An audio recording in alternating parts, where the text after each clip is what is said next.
कैसे सहेनी। ए राजा बड़ी दर्द हो,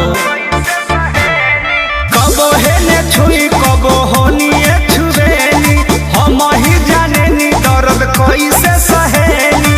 जननी ना रहुआ ऐसा बनी, जननी ना पिया ऐसा बनी, सो रहे बरिस के जवानी हमार राजा जी लइका बनी, सो रहे बरिस के जवानी हमार राजा जी लइका बनी।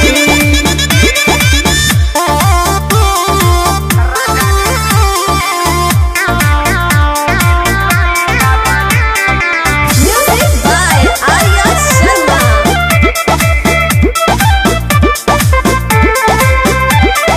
जागी जागी अब बिहान नहीं होई, दू चार दिन हऊ काम नहीं होई।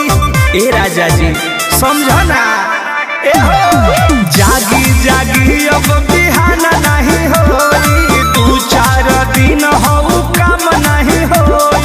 भाई के बोलक जत मई का बानी, भाई के बोलक जत मई का बानी, सो रहे बरिस के जवानिया हमार राजा जी लइका बानी, सो रहे बरिस के जवानिया हमार राजा जी लइका बानी।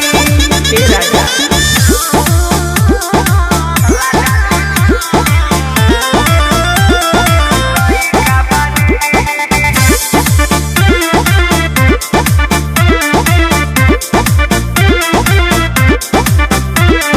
खतरा में दहिया हमार परमोध बाली ही न जानई है अनुरोध बा।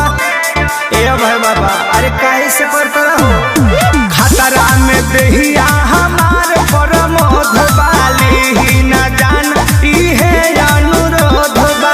वैभव विकास ये कैसा बनी, वैभव विकास ये कैसा बनी, सो रहे बरिस के जवानी हमार राजा जी लइका बानी, सो रहे बरिस के जवानी हमार राजा जी लइका बानी।